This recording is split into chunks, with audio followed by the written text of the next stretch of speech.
Don't worry. Good morning. You are live. Good morning, good afternoon, and good evening to wherever you are in the world. You're on the Radio Works platform with your host, Sabrina Ben Salmi, on the Dreaming Big show. This morning I'm going to be interviewing Tosin Ogunusi. Tosin is originally from Lagos, Nigeria. He's a professional fire walker, board breaking, bar bending, arrow breaking, and glass walking instructor. Hypnotherapist, I can't get my words out, trainer in neuro-linguistic programming, which is NLP, certified and registered with the American Board of NLP. Tosin is known by his friends and family colleagues as he's trained thousands of people around the world and is very dynamic and charismatic presenter. Tosin now heads up Empowerment Limited. To be honest, Tosin is such a dynamic character. That's one of the reasons why I had to have him on my show today and to have him share his skills with the world. He's also a phobia specialist. He's able to assist people to get over their phobias very quickly, actually, but I'll allow him to share that with us once he comes on air. The other reason why I wanted to showcase what Tosin does, Tosin has achieved so much within his life, but I guess it's more reflecting for me about the personal experience I've had with Tosin since I've met Tosin.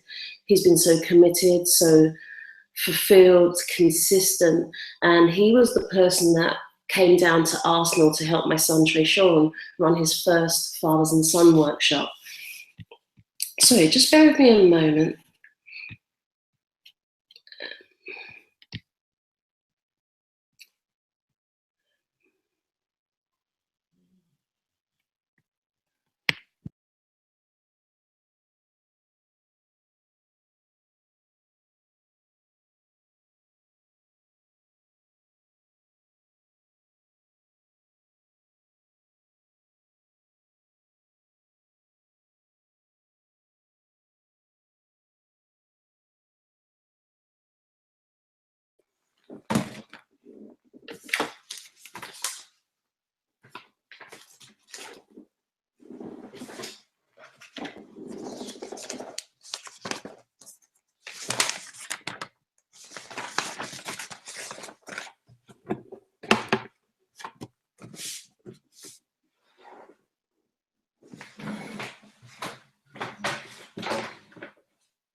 Hello.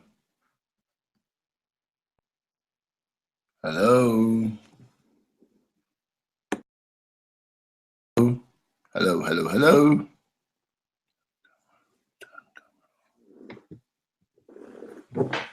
Hello.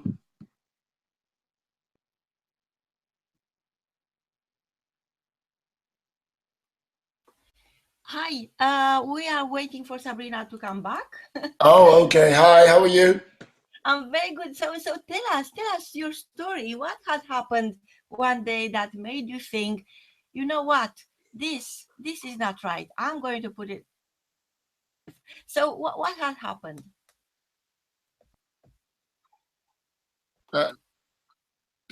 1 minute. Let me just get my speaker working. Okay. Internet Bluetooth.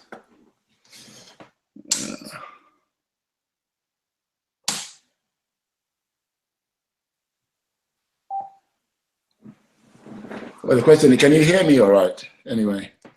Again. Oh, okay. If you can hear me, then that's fine. I don't know why it's not connecting to the Bluetooth. Sorry, my apologies. What was your question again? So tell us what brought you where you are in your life? What had happened? Well, first and foremost, my name is Oluwatosin Ogunusi, and friends and families call me Tosin for short. And I've been in the personal development arena. They call me Tosin for short. Yeah, Tosin, Tosin. I often make a joke about it. To sin or not to sin? I prefer to sin.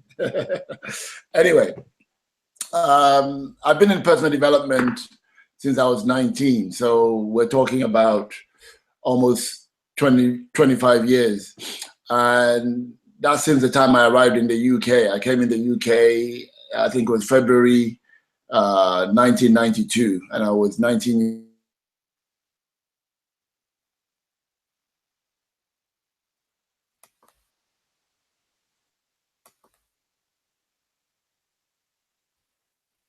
I didn't even know who Eddie Murphy was. Had a really negative. Went back to Nigeria and was sent to a boarding school in Federal Government College, Mina. At the age of 14, my dad didn't pay the school fees, didn't have money to continue our education, told me and my stepbrother he wasn't going to send us to school anymore. And unfortunately, he said we had to go and take a trades job, either become a welder, a carpenter, or a bricklayer, which you take a pick, you know. And at that age, I didn't know what to do. I was very down, and my mother, bless mothers, she came to our rescue. She got me and my stepbrother into a state. Hey, I've just started chatting on the call. I've been asked a question to talk about myself, so I was just sharing about me. To try and help you log on, but we'll get on. We'll carry on where we are. How far did you get? Well, I was just sharing my story basically, so I'm just still there. So. Okay, sorry, we'll carry on. Okay, yeah. So as I was saying, my mother came to our rescue and she got us into a state school, and the name of the state school was called Hope. As a result of that, you know, I began to do well in school, but we never had any textbooks. We only had notebooks. So for me to really excel in school, I used to pick out the people that were the best in school, that were doing really well. They were my friends. I made friends with them because then I could share their textbooks with them. And more importantly, they could share their knowledge with me as well. So I always knew where I was. I was an average student. So I always used to pick the guy that I thought were the best in school, like the head boy, the head girl, the prefects, you know, the people, the senior or whatever. So I used to hang around with those guys, and therefore I kind of accelerated my learning. And that's been my theme growing up, and I've learned that pattern of behavior. So yeah, as a result of that, you know, I finished high school well with my maths and English. Then, like I said in the story, we came here in 1992. What I wanted to do was to, you know, improve myself and really get my maths and English. So I went to Hammersmith and West London College. Got to really excited, but while I was doing that, I was doing what we call early morning jobs. So I used to travel from Arnold's in High Street, Kensington, on the Piccadilly line, 22 stops, to go to an early morning school at 5:30 in the morning to clean the school. Then I would come back to get to college in Hammersmith College to do my maths, GCSE and English. And I was doing that for about a year. When I finished that, then I took on what they call I can't remember, beaters. And so I did that. And while I was doing that full time, I was now working as a kitchen porter in Portobello Road for a restaurant called Lee's Restaurant. So I was doing that back and forth. And literally, you know, every year, I often say to people, just to cut a long story short, that, you know, I often saw myself somewhere every single time. So I had a vision of myself, of what I wanted to be and what I wanted to do. So all of these kind of paths was just a stepping stone, if you like. So I never lost faith, I never lost hope, and I just kept plugging along, you know, working my way up. And slowly but surely got to a level where I am at now. And one of the things that I really wanted to do was to be able to speak in public and share my message. And I didn't know how to do that. As a matter of fact, I used to stammer. And if you put me in front of 5 people, I would literally wish the ground would open up and I would sink into it. I would be shaking. I didn't believe in myself. I felt inferior to other people. I had a lot of negative conditioning. And as you heard from my upbringing, my dad couldn't afford anything. So if somebody says, oh, can you want to do this? I can't afford it. I can't afford it. It was always the word that was ingrained in my brain. So when I met my first mentor, and I was at a seminar, and I sat in the front row, and he came up to me and he goes, who are you? I said, I'm Tosin. He goes, that's not who you are. I said, what do you mean? That's who I am. He goes, that's not who you are. And I was like, oh, Tosin's my name though. He goes, that's not your name. That's the label your parents gave you. He goes, when you were born, you had no name. It's a bit like Heinz baked beans. It's just a label. Your parents gave you that name. I was like, interesting. Then he went up to somebody, are you white? And the person says, yes, of course I'm white. He goes, you're not white. He goes, my shirt is white. He was wearing a white shirt at the time. Then he comes back to me. He goes, Tosin, are you black? I said, of course I'm black and proud. He goes, you're not black. He goes, my shoe is black. I was like, okay, now if he's not white and I'm not black and my name is not Tosin, what the freaking hell are we, right? So I started to ask the obvious question, and that's when he dropped the bombshell on me and really said something that was so profound that literally obliterated all of my limiting beliefs. And then he said, you might want to, take note of this actually. He said, all we are, you and I and everybody else on the planet, all we are is a spiritual being having a human experience. Wow. All we are is a spiritual being having a human experience. And I thought about that for a while. And no one has ever put that to me. Everything you hear when you're in this kind of culture is, oh, you're black, you got to work 10 times as hard, you never make it, it'll be this. It's all the negative stuff that you hear all around. And here was one person saying something so profound to me that just blew my mind. And in 3 hours, I just wanted to do what the guy was doing. And I went up to him and I said, hey, how much is it to do your course? I really want to do your course. I really want to do what you do. He goes, great. If you want to sign up. I said, how much? He went £10,000. And I screamed at the top of my voice, what? £10,000? And instantly I said to him, I can't afford it. Because that's what I knew. I can't afford it. I mean, I didn't even have £500 saved, let alone £10,000 to do a training. And he looked at me and he just said to me, if you can't afford it, you can't afford not to. And he walked away from me. Wow. And I was, wow, how could you just walk away from that? That's a bit rude. And in my mind, I thought to myself, he just done me a favor. And what he was really saying in hindsight was, if you want off your backside and go and make it happen. That's all he was saying to me. Give me all your excuses and waste my time. You're wasting my time. And at the time, I didn't know that. I was all flustered and angry. But when the dust had settled, I really realized that, because the truth about us as human beings is, if something is of interest to us and we really want it, I know that deep down we usually find a way. And that's the truth of the matter. We usually find a way. And that's what I did. I was no different to anybody else. So I said, I'll show you. And I found a way. As a matter of fact, I borrowed the money from Barclays Bank, I remember. And I attended the training, and it was my first training. And that guy was Bob Proctor. I'll never forget him. Phenomenal guy. Still love him till today. And it was as a result of that that got me started into personal development. And as a result of that, I just went on. Proctor? Yeah, Bob Proctor. Wow. Yeah, 2000. Wow. Yeah, Bob Proctor, one of my first mentors. And he got me started in the game. And I didn't know anything about personal development, but I started getting into the game, understanding it, finding out more about it. And then the next mentor was Tony Robbins, because then in 2002, I went to UPW just to check him out. And that was it. I was in love, because I loved the fact that the guy was doing a fire walk and all that kind of stuff. And I love the crazy energy, because my gift is my energy, So I thought, if I could combine Bob's kind of calm, assertive energy and Tony's crazy, wild energy together, wow, that's me, And that's how my career started. I went to UPW 9 times. I've been 5, just 10, and I crewed 4 times as well. So I really wanted to learn what was going on in the background and stuff. And it was at UPW that I met Andy Harrington and his wife at the time, and they were doing fire walks, board breaks, bar bend, like that. I thought, oh, they said, come and help us, come and support our team, come and support our company. And I went along and I did that, and they said, oh, we'd like to hire you. So that's how I started. So it was Andy, myself, his mother, and his ex-wife at the time, 4 of us, first company, Inner Compass. and we were doing firewalks, board breaks. I became their top salesperson, their top trainer, doing all that stuff for them, growing, learning my own. And yeah, and that's how I started. And in 2006, I became a firewalk instructor myself. I became an NLP trainer myself, and then because I did my NLP Prac Master Prac. You know, so my development just started off like that. So 2006, I set up my own company, and, you know, we just started growing from there. And today, where we are today is, you know, we run Empowerment Limited, and, you know, we specialize in empowerment, mindset stuff, which is really my baby. So I help a lot of people with the NLP change work. You know, you're talking about phobia cure, divorce, separation, whatever, one-on-one, one session. It's all in people's minds. And, you know, I also love my bread and butter, which is doing firewalks, board break, bar bend, glass walking, arrow breaking. We do a lot of team building events for corporate clients.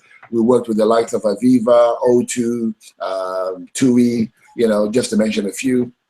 Yeah, and, you know, I love doing those kind of things. And as a result of wanting to be a public speaker, I really focused on it and dedicated my life to it, because I train trainers as well. And only last year, September, I was voted the Professional Speakers Trainer of the Year for 2016 through the Professional Speakers Academy.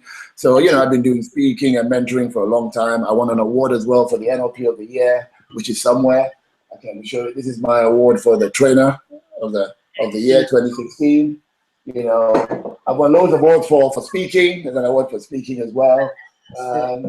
There was one more award, but I think it's upstairs, which was through the Association of... A copy of your book? Do you have a copy of your book? No, I don't have. I've given everything out today. I don't have a copy of it, but it's Empower Yourself with the 7 Natural Laws. It's selling like W.O.R.K.S, really good book. But really, it's just a book to keep my mindset on track.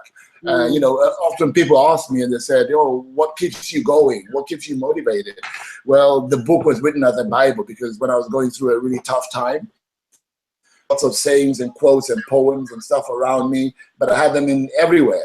And I thought, what if I combined all of this into a book and put them into colors? Because I love colors. So I put the rainbow colors and then I attached them into colors. So the book is very colorful. And that became a Bible that I really used as a mantra to help me just to refocus. Because as human beings, you know, I often tell people that life is a roller coaster, you know, and it's about how we manage the ups and the downs. And really, we shouldn't see them any different to each other. You know, when I started out, it'd be like, you know, when I'm on the up, you're excited, yay! And then when you drop down, you're down, you know, but really, they're both one and the same thing. So when you're up, you just stay neutral. When you're down, you stay neutral. It's literally not getting caught up in the emotion of things and just seeing things for what they really are and acknowledging them. I'm not saying ignoring them, but acknowledging them. So in life, I'd be like, you know, acknowledge it, appreciate it, and then accept it. If you can do that, then you'll be on an even keel. And, you know, whatever happens to us, we've all heard the cliche, you know, everything happens for a reason. But when it happens to us, we don't really believe that. We're like, we're freaking out. But it's true. If we believe everything happens for a reason, then we should take a different approach. So that's always been mine. I've always had a mantra for myself and my quotes. I've always had every year something that I'm aspiring to get and reach, you know. And in life, even if I never get there, but at least I had the thought and the vision to go and pursue it. It's what I always say. It takes me from here to at least there, if not there, but at least takes me from here to there. Yeah. So, you know, in a nutshell, that's my story. That's what we do. We specialize in mindset stuff. That's what I love. That's my baby. And I use one-on-one training to help people, couples, single people, phobia cures. You know, I had a young girl who was scared of needles and spiders. She's 14 years old. And she wouldn't take her injection, and her mother had to bring her to me, and one session, done. So this is the kind of stuff that I love to do, you know, working with kids. And people say the sky is the limit. No, that's not true. The mind is the limit. You know, so if we can really manage this and control this, then we got freedom. Whether you can manage this, you got freedom, because this is all happening up here. Absolutely. And we're only ever battling ourselves, you know? Yeah, so. Very true. Sorry, I don't know, I could talk forever if you asked me to talk. Yeah, I was trying to say. And how can listeners get in touch with you, learn more about you? Because I know particularly your book is one of our household favorites. Paolo has read that maybe 7 times now, and he loves the book. And it's it's an ageless book, I would say. Adults, children, you know, all of us in the house have read that book. How can people get in touch with you and learn more about what you're doing? Well, they could check out our website. We are www.empowerment without the E. Take out the E, and it's MPOWERMENT.co.uk. So www.empowerment.co.uk. They can check us out on our website. We are on Facebook, again, Empowerment with an M, POWERMT LTD. So Empowerment Limited LTD on Facebook. They can see us on there, and you know, they can read some of our reviews and stuff that we do. You know, we're a young company. We're growing. We're excited about what we're doing. We like to make a difference. And my mantra is very, very simple. When somebody says, you know, who are you? There's a mantra that I have that I recite every day of where I'm trying to get to, and it changes every year. And for this year, it's a big one. It's scary, but it's big. It's audacious goal that really, you know, keeps us going. So yeah. Excellent, absolutely excellent. You know, when I was listening to your story, I found it so invigorating in the sense that I've known you for so many years, but every time I interview someone, it feels like I've just learned a new part of them. There was aspects of that, like to kickstart your career with Anthony Robbins and Bob Proctor. It really holds true to the fact of how you chose to govern your life, in the sense that you always surrounded yourself with people that knew more than you, that could take you further. And I love the fact that when Bob said, if you can't afford to, you can't afford not to. And Correct. Someone else just walked away. You know, what made you go, actually, I need to listen? I know that you said that you got what he said, but what really made you realize, actually, enough's enough, I need to take action? Well, that's a great question, because, you know, sometimes in life, when you are at a place, at a crossroad, because I believe life is a crossroad, you know, we have a choice. Where we are at right now today, we have a choice to go left, to go right, or to go forward. But backwards is not. It's not an option. Yeah, we can't reverse time. So backward is not an option. But we have options of going left, right, or forward. Now, who's to say that's right or wrong? I don't know. Nobody knows. I don't know what your destiny is or my destiny is. Absolutely. So that was a really profound question. So for me, I had a choice. You know, I looked at my life and I said, Tosin, either you stay where you are and keep in this negative attitude of blaming everyone, blaming your father for not going to university, blaming your mother for not doing it, blaming them for all the stuff, blaming them for how you've turned out. And I realized at some point I had to take responsibility for me. At some point, it had to be up to me now. I'm a grown man, you know. At that time, you know, 19 years old, at home doing all these things, getting to this level where I was. At that stage, I realized, you know what, I do. He gave me the impetus that I do have some choice in the matter. Because then my conditioning was saying, you have no choice. Que sera, sera, whatever will be, will be. This is who you are. This is what your life's amounting to. Forget about it. Why bother? That's what my conditioning was telling me. But there was another voice that just kept saying, you know, enough is enough. You know what? You could be better. You could do better. And because I always envisioned better, I always saw myself better. I always saw myself as an eminent person in society, but I didn't know how. You know, by the way, I'm still a small fry. I'm still learning. I'm still growing every day. But I always felt that, you know, and my belief was if I could make a difference to one person, then, you know, my life had meaning. My life had purpose. So therefore, I knew I had to do something, because if I didn't, that was my lot in life. And there was an opportunity where in 2000, I'd come to a junction where I was working for a company called Seagram as an accounts payable executive. Managing 6 people. I realized that opportunity was they were making people redundant, but they kept me on a retainer to finish off the year and leave later than most people. And then they were doing a lot of personality profile testing, you know, and when I checked, I realized I'm not somebody to sit in front of a desk and stand in front of a computer doing accounting. That just wasn't, my energy was bubbling inside me. It's like I was not fulfilling my purpose. So I knew then when I did the psychometric testing, Myers-Briggs at the time, I knew I had to do something different. I wanted to hang around with people. I wanted to support, I wanted to help people, but I just didn't know how. And I knew that this was my opportunity to do something when I met Bob. So I took the plunge and I just went for it. I think that's an excellent point, Tosin. I think what you said is that something that people don't often say. In all different industries, we kind of talk like, come on, be here, join here, do this. And you took a step back and said, actually, what is right for me at this moment, in this time in my life, what's right for me. Because often we're led that Sam's had success in this area of their life, let me jump on that. And you can, in a sense, one can become that person that's distracted by shiny object syndrome, so to speak. So I think you've got really good core values that's helped you to navigate, because not being funny, like to start your life with those top quality mentors, that's an attraction, there's a level of attraction that you called into your life.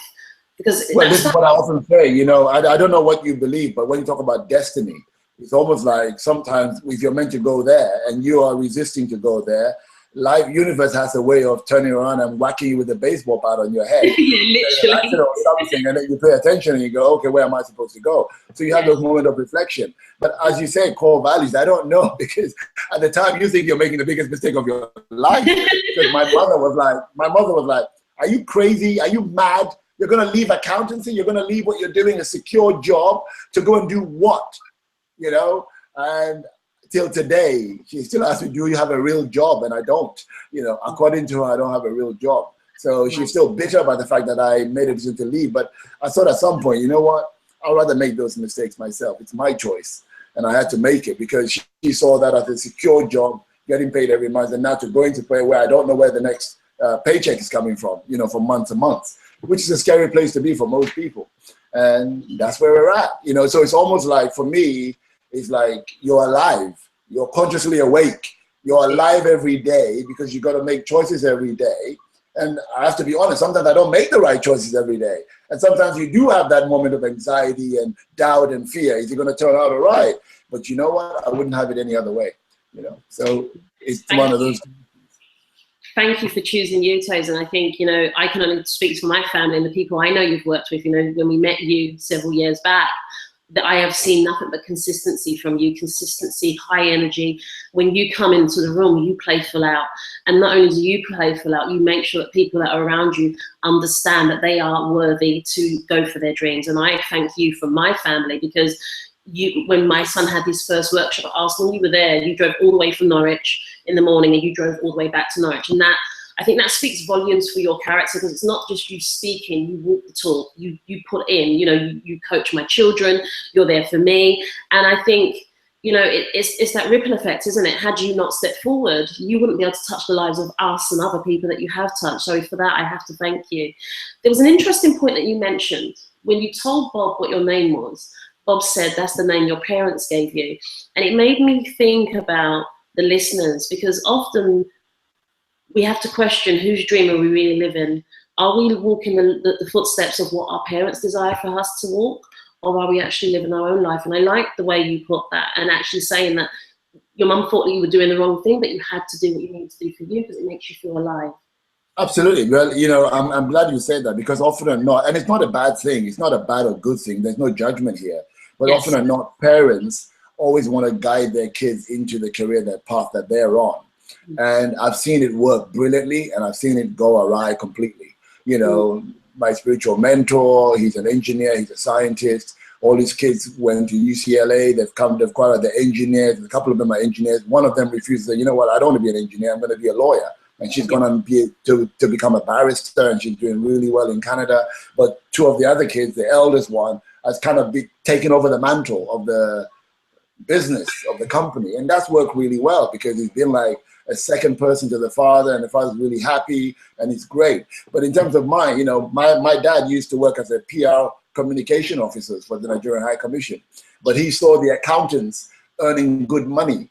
So therefore, he wanted me to become an accountant. So everything was driven to become, and even I thought I wanted to become an accountant. You know, I didn't even think it was him driving it. And it was almost like they want to live their goals through you. They want to fulfill their dreams through you, through their children. And that's not always healthy. I mean, it can be done in a healthy way, but in those ways, it becomes something like almost, I find, a violation of your human right. Because when they're pushing you towards something, you know, I've got 2 young kids now, and, you know, as much as I would like them to do this or do that, I've got to follow what they're choosing or what they're leaning towards as what they really want. So, not to digress, in this area, my dad wanted to be a mechanic. I thought I wanted to be an accountant, but at the age of 20, you see, for me, at the age of 29 is when I realized. So for me, it was later on in life, you know, whereas most people find it very early on. But I thought this is where I was going. But at 29, I got to my own midlife crisis, as people would say, and I had to literally question everything and ask myself, you know, it's almost like, I often say, you're like a rat and you dissect yourself. You open yourself up and you look at what conditionings did I appreciate, did I like? Oh, well, you know, my parents taught me to respect people, to say thank you, sorry, and please. I will always value those words. They're amazing, you know. They taught me well. But then there are other things that, you know, my parents told me, I thought, this is just building guilt and hurt and da-da-da, and I don't want any part to do with that. So I had to literally change those part of me that I didn't like. And I'm constantly still battling and changing some things right now. So, because these are lifetime conditioning. Sometimes it takes a lifetime to eradicate them. Absolutely. And some are quick to shift, and some aren't quick to shift, and that's the honest truth. So I worked on myself up until then. So my dad probably wasn't happy. My mom wasn't happy. Oh, bless my dad now, he's passed away. But they weren't happy the fact that I changed careers. But I realized this is not the path I wanted. That's your path. And I'm really glad that you brought me up. I'm old enough now to make my choices. Please allow me to make those choices. And that's all I was asking of them, rather than, you know, thinking this is the right way, this is the wrong way, whereas there wasn't the right or wrong way. Actually, to tell you, for somebody with so much energy as a kid, I was really talented at dancing, football, loved it. That was my energy. But my dad thought football would never put money on the table. Focus on your education, forget that. So he banned me from even doing that. Dancing. I remember way back in Nigeria, Paula Abdul in those days, this we're talking about old school tunes now. Paula Abdul came to Nigeria, a group of dancers came to our famous club where we used to dance, and they selected 5 or 6 kids, and I was one of them, to come and dance for her as a back vocal dancer. My dad said no, I didn't go. You know, I didn't go. So from those early days, where my passion lies with so much energy, and I want to do stuff with my hands. So I could have become a doctor or something, because I love doing physical stuff, because that was the energy I was giving, it's a gift. So I would have excelled in any of those things. But I didn't. That's why, if you ask what am I doing now, you know, firewalks, board break, bar band, mindset, one-to-one coaching with people, anything that's got high energy, it's all about me. But in the end, you know, that's my journey to finding that out, where I had a lot of resistance from my own individual parents, which made it even more difficult for me to choose my. Whereas, you know, with my children now, you know, my youngest, you know, he's going to be 6 on Thursday, and he loved golf from the age of 2. We bought him a plastic golf ball, and he was just hitting the golf like natural. So I got him involved in golf. He was loving it. At some point, me and the mother separated, so I didn't have more time to commit with him to doing that anymore, which really I didn't like him. But he's got involved in football. He loves football. He's playing tournaments. He's loving it. You know, I can't say, oh my God, I got to force him to golf, but he's loving football. So you got to let it go. You know, you got to let it go. So you got to allow him to blossom in whatever area he needs to blossom. He might end up going back and loving golf later on, but at the moment he's loving football, and his mother wouldn't commit to taking him to golf, but she will commit to taking him to football. So we're both committed to taking him to football. So he's loving it at the moment. So we go with that. So for me, it's almost like whatever the kid really loves to do, we got to appreciate it, rather than say, oh, well, we've got to force them into this area. And sometimes parents can be guilty of, you know, making the thing that they love not loving anymore. You know what I mean? Like, you know, they make it like it's a chore. Exactly. It could be something that they really enjoy and they excel naturally. Like I sit here, my kid with that, Daddy, let's go play football outside. Okay then, let me show you some moves, you know, blah blah blah, because he wants it. Not like, come on, Leo, we're gonna go, forcing him. And if he's tired, he's like, take a break, let's take a rest. You know? I've got two. That's something that I find. You know, I've got 2 questions I want to ask you. The first question is that what vision do you have? What is the big imprint that you want to leave on this world? And then my second question will follow up from that answer, please. All right. The way to answer that question is for you to ask me, who are you? Remember, Bob asked me, who am I? And I said, Tosin, that. But I want you to say, Tosin, who will give you a picture of my vision and my mantra for my life, and which I created this year, which is big, scary, but this is my vision, this is my legacy. So go ahead and say, Tosin, who are you? Tosin, who are you? I'm glad you asked that question. I thought you never asked. I, Oluwatosin Ogunisi, am adventurous, taking calculated risks fearlessly. I'm articulate, caring, cheerful, colorful character, confident, courageous, creative, extremely energetic, flexible, funny, sincerely playful, intelligent, inspiring, loving, positive, sincerely grateful for all that has been provided for me and my family thus far. And I am oneness, connected to everyone and everything on the planet. I'm a goal achiever. I'm a published author of 8 best-selling books. I'm a billionaire, creating earning capacities for millions of people all around the world. I'm an instrument of God. I'm a catalyst. I'm a healer. I'm a leader. I'm a mentor / role model to others. I'm a great family man. I'm an expression of pure health and vitality. I'm a champion. I'm a roaring tiger from within. I'm a born orator, sharing the voice of the universe to co-create destinies. That advises, strengthens, experiments, and appreciates life and all that she has to offer by gathering and applying information for knowledge, wisdom, and light in order to deliver high standards of trainings, which in turns would allow me and you and others to create or grab opportunities that is all around us. You see, I awaken individuals and companies alike to the God-giving empowerment that lies within them. I protect others, I heal others, I inspire others to give more, be more, do more, and have more in life. I am absolutely mad because I make a difference. And as a result of that, I am contributing to making this world a better place to live in. I always play full out by tapping into my full potential every single day as I take full responsibility for my own life. That is who I am. That is the legacy I want to live. Fantastic. If you was to ask a question, if I was to ask the question, what can people do for you? So this is the Dream Big platform. You just shared our vision, your vision. You just shared what your big dream is.